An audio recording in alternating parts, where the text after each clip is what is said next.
Hello and welcome back. Today I'm going to be showing you how I painted this really simple loose watercolour landscape scene. It's beginner friendly and I'm trying to create a lovely sort of summer feel, and I'll be using the palette knife to create most of the textures of the rocks. The first thing I'm going to do is use a pencil to lightly sketch out my scene, just a horizon line for an indication of where that distant sea is, and just the rocks themselves, just a few little pencil lines to give me a guide when I paint. A quick reminder as well, I've relaunched my Etsy shop. The link is in the description below, and for August you can get 10% off any of the paintings there by using the discount code. And also, of course, a quick plug for my book, Landscapes in Watercolour. If you like my style of watercolour painting, then you might be interested in the book. There are a couple of links in the description below, and so take a look if you think that you might find something like this helpful. So let's get back to the demo. I'm using a piece of 1/4 imperial sized Canson Moulin de Roy cotton paper. It's got a nice texture. It's taped to my board with decorator's masking tape at an angle of about 20 degrees, so gravity will help me with the painting. I'm using my large Mottler brush. It's 1.5 inch Mottler by Princeton. It's an Aqua Elite. I'm just wetting the sky and the beach with clean water. That gives me a chance to practice my sky before I paint it. I'm going to mix up some very light value raw sienna first. And I'm just putting this above the horizon, then up into the sky to add a nice sort of sunny glow.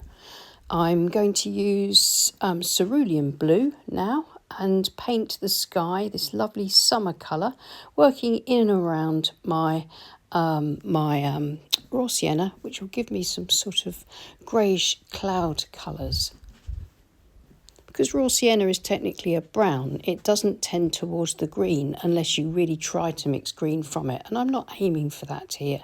So I'm keeping these colours nice and separate, just letting them mix a bit on the page, and they're just sort of greying out a bit rather than going green. This is a tiny touch of light red.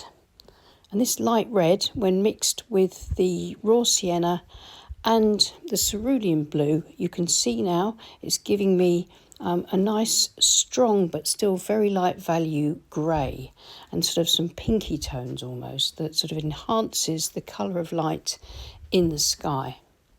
Hopefully this will dry to create a really nice, subtle summer sky with a lovely warm summer glow to it.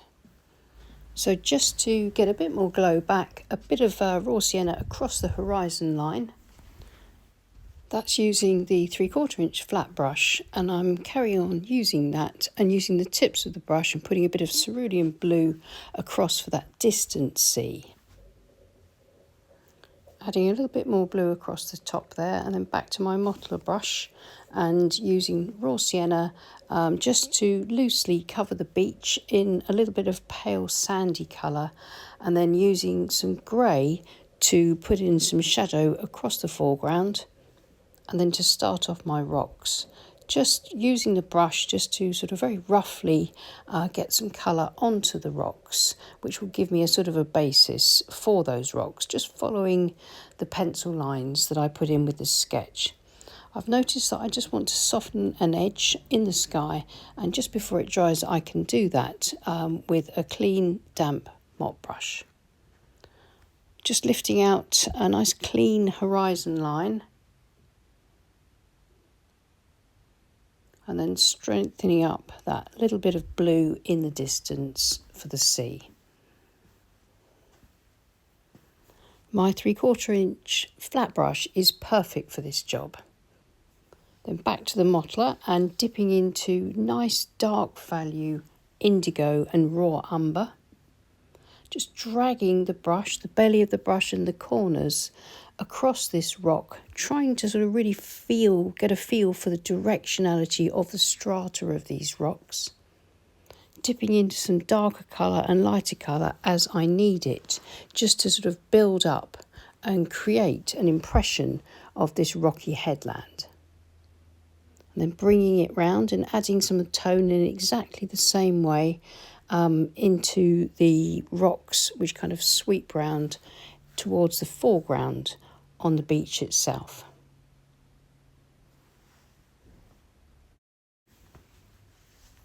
Notice how I'm relying on the shape of the brush to create the shape of the rocks.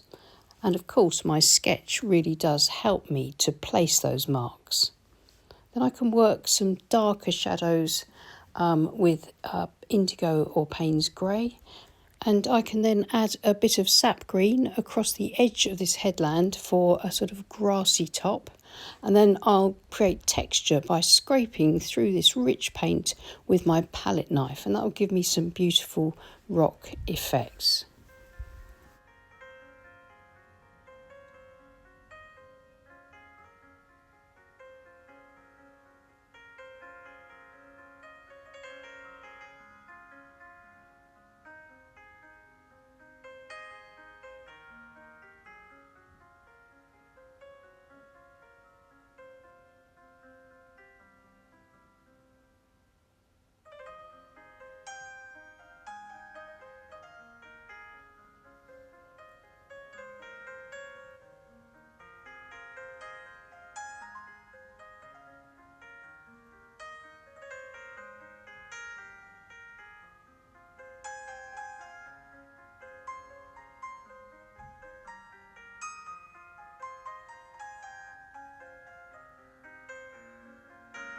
So that's it for the first wet in wet layer. I'm now going to leave it to dry completely.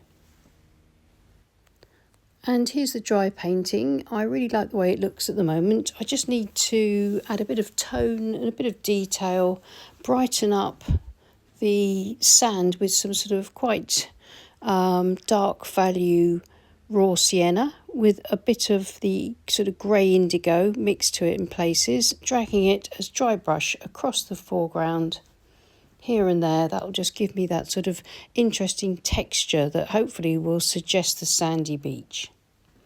I can lift a bit of paint out with a paper towel or a tissue if I need to.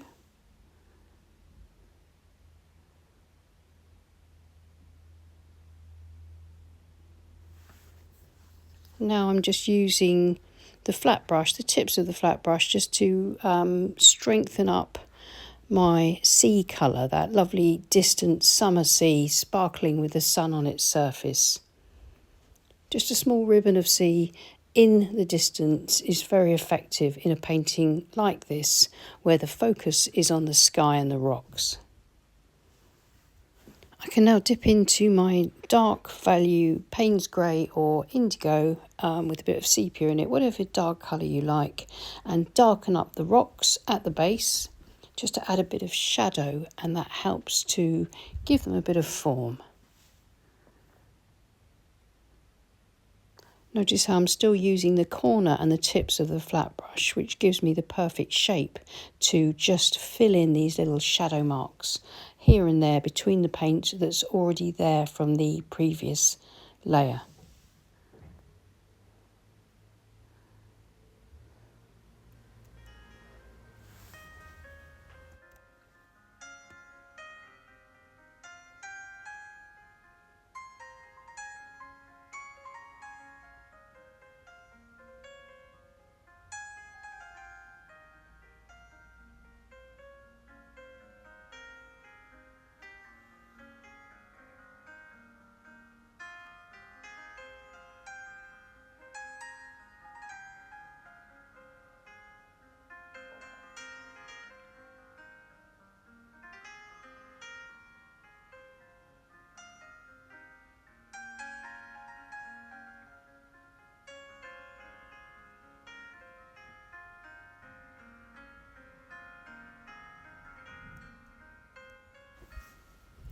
And I think that will do for this very simple scene, and hopefully quite an effective scene. I hope it'll show you how using this sort of loose brushwork, careful use of colour, and scraping through the rich paint to create the texture and the strata of the rocks can be really, really effective. And of course the dry brush works well in the foreground too.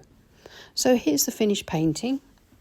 And I hope you'll give something like this a go. Remember, if you can create a sketch, a nice loose sketch that gives you a roadmap to follow as you paint, it can give you the confidence to really focus on the brushwork and the values that you use to create a painting like this. So don't forget to check out the links in the description below if you're interested in having a look at my book Landscapes in Watercolour, and also taking a look at my Etsy shop where there are original paintings of mine for sale.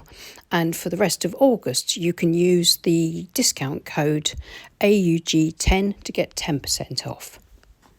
Thank you so much for taking the time to watch this. Please comment, like and subscribe and share.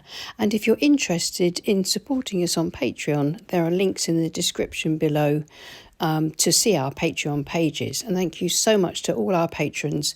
We really do appreciate you and couldn't run this free to view YouTube channel without you. I'll see you again soon. Take care and happy painting. Bye.